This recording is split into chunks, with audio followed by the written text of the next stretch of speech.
जय हिंद मेरे प्यारे साथियों। मैं अनुराग त्रिपाठी सरकार से उन उन तमाम एनजीओ से पूछना चाहता हूँ कि आप दिव्यांगों के लिए बड़ी बड़ी बातें करते हो, कागजों पे तो बड़ी बड़ी बातें दिखाते हो, दिव्यांगों के नाम पर करोड़ों करोड़ों रुपए पास करा लेते हो, लेकिन दिव्यांगों के साथ इतना भेदभाव क्यों? दिव्यांगों के दिव्यांगों के लिए सोचने वाले लोगों के साथ इतना भेदभाव क्यों? दिव्यांग छात्रों के साथ इतना भेदभाव क्यों? दिव्यांगों के लिए पढ़ने वाले छात्रों के साथ इतना भेदभाव क्यों?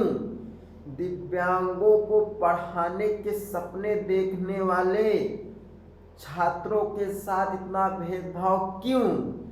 आप क्यों समावेशी शिक्षा का ढोंग दिखा रहे हो? समावेशी शिक्षा में आप दिव्यांगों के साथ इतना बड़ा भेदभाव क्यों कर रहे हो? मैं पूछता हूँ उन विद्वानों से जो समावेशी शिक्षा में दिव्यांगों को साथ लाने की बात कर रहे हैं, इतना ज़्यादा अत्याचार क्यों कर रहे हो हम दिव्यांगों के साथ? क्या दिव्यांग होना गुनाह है?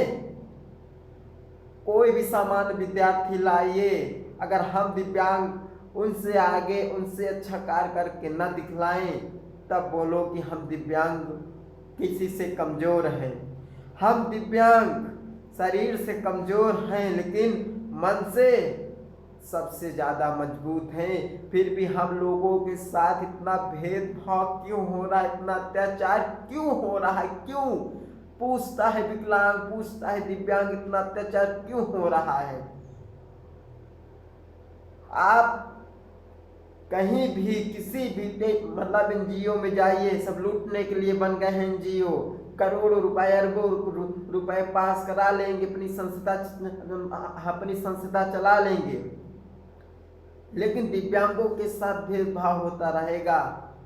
ऐसा क्यों सोचे आप लोग? भारत सरकार दो संस्थाओं से बीएड करवाती है, एक स्पेशल बीएड, एक जनरल बीएड। स्पेशल बीएड वाले बहुत मेहनत करते हैं, मतलब उनको तो जनरल बीएड वाला कोर्स करना ही पड़ता है। साथ में स्पेशल का जो अलग से पढ़ाई होता है डिसेबिलिटी के बारे में, दिव्यांगों को जानने के लिए, उनके संसाधन, उनके उपकरण के लिए, तो उनको बहुत मेहनत करना पड़ता है। फिर क्यों इतना भेदभाव? जब एक ही सरकार दो संस्थाओं के माध्यम से बीएड करा रही है, तो स्पेशल बीएड के साथ क्यों भेदभाव? क्योंकि स्पेशल बीएड विकलांगों के लिए है, दिव्यांगों के लिए है। आप लोग इसीलिए भेदभाव कर रहे हैं कि तो उसी तरह कहावत हो गई, जैसे एक क्रूर पिता था, उनके दो बेटे थे, एक बेटा विकलांग था, एक बेटा सकलांग था। वो सकलांग बेटे के साथ बड़ा भेदभाव करते थे, जबकि नहीं वो न विकलांग बेटों के साथ बड़ा भेदभाव करते थे, जबकि सकलांग बेटे के साथ बहुत ही सहानुभूति दिखाते थे। जबकि सकलांग बेटा उनका दिमाग से बहुत ही कमज़ोर था, बहुत ही कम था उस दिव्यांग बालक की अपेक्षा। फिर क्यों भेदभाव को कर रहा था पिता? तो उसी तरह यहाँ सरकार नामक पिता हम दिव्यांगों के लिए, हम विशेष बीएड कर चुके छात्रों के लिए बहुत ज़्यादा भेदभाव कर रहा है। हम लोग बहुत दिन कोर्ट कचहरी के चक्कर में पड़े हैं। हाँ, मतलब कोर्ट के माध्यम से भी हमें न्याय मिलेगा, लेकिन देरी से मिलेगा। हमें सिर्फ कोर्ट के माध्यम से नहीं बैठना होगा, हमें सड़कों पे आना होगा, या फिर ऑनलाइन हमें प्रदर्शन करना होगा। जहाँ पर जैसे हो सके, जो भी स्पेशल बीएड किए हों, चाहे वो सकलांग विद्यार्थी हों, चाहे वो दिव्यांग विद्यार्थी हों, आज सबको एक साथ आना होगा, सरकार के खिलाफ हल्ला बोलना होगा।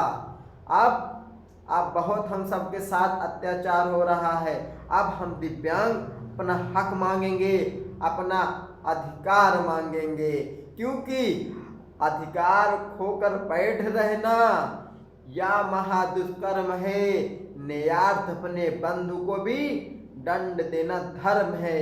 अब समय आ गया है, जो हमारे अधिकारों का हनन कर रहे हैं उनको दंड देने का समय आ गया है।